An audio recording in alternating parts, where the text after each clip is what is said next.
New জার্সির Atlantic সিটিতে Bangladesh Association of South Jersey BASJ-এর উদ্যোগে জমকালো ইফতার মাহফিল অনুষ্ঠিত হয়েছে। সোমবার শহরের ফেয়ারমাউন্টেন অ্যাভিনিউয়ে অবস্থিত বাংলাদেশ কমিউনিটি সেন্টারে এই আয়োজন করা হয়। এই ইফতার মাহফিলে বিভিন্ন ধর্ম ও কমিউনিটির কয়েকশো মানুষ অংশগ্রহণ করেন। আটলান্টিক সিটির ফেয়ারমাউন্ট এভিনিউ অবস্থিত বাংলাদেশ কমিউনিটি সেন্টারে আয়োজন করা হয় BSJ-এর এই আন্তঃধর্মীয় ইফতার মাহফিলের, যেখানে সৌহার্দ্যপূর্ণ পরিবেশে হয় ধর্মীয় আলোচনা। আয়োজকরা বলেন, এ ধরনের উদ্যোগ কেবল ধর্মীয় আচার নয়, বরং ভিন্ন সংস্কৃতি ও ধর্মের মানুষের মধ্যে সম্প্রীতি গড়ে তুলতে সহায়ক। আমরা প্রত্যেক বছর মাহে রমজানে আমাদের অ্যাসোসিয়েশনের পক্ষ থেকে ইন্টারফেথ ইফতারের আয়োজন করি।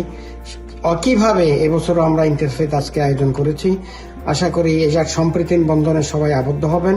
আমাদের অত্র এলাকায় যত সকল কমিউনিটি আছে সবাই প্রতি একটা বন্ধন তৈরি করার জন্য এই আয়োজন।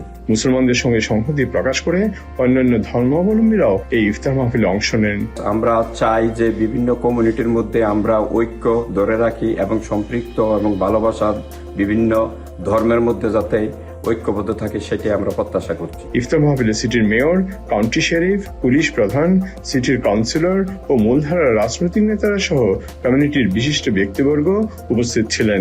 I've always walk away with this very impressed about the commitment everyone here has to the religion. It's really a beautiful thing. রমাদান মাস সহমর্মিতার মাস, আত্মত্যাগের মাস।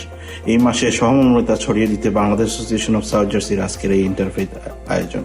সাউথ জার্সিতে বসবাসরত প্রবাসী বাংলাদেশিদের পাশাপাশি বিপুল সংখ্যক নারীর অংশগ্রহণ ছিল লক্ষণীয়, যা বিশাল সম্প্রীতি সমাবেশে রূপ নেয়। পবিত্র মাহে রমজান উপলক্ষে বিভিন্ন ধর্ম ও বর্ণের মানুষের মধ্যে সম্প্রীতি গড়ে উঠুক, এটাই আমাদের কামনা। ইফতারে মুসলিম উম্মাহ সহ বিশ্ব মানবতার সুখ ও সমৃদ্ধি কামনা করে বিশেষ মোনাজাত করা হয়। Bangladesh Association of South jersey সভাপতি জহির ইসলাম বাবুল, সাধারণ সম্পাদক জাকির ইসলাম খোকা ও ট্রাস্টি বোর্ডের চেয়ারম্যান আব্দুর রফিক ইফতার মাহফিল সফল করায় সংশ্লিষ্ট সকলকে আন্তরিক ধন্যবাদ জানান। বিভিন্ন কমিউনিটির মধ্যে ঐক্য ও সম্প্রীতির মেলবন্ধন গড়ে উঠুক আজকের ইন্টারফেথ ইফতারে, এটাই ছিল সবার ঐকান্তিক কামনা। Subrata Chowdhury, TVN24, Atlantic city, new jersey, America.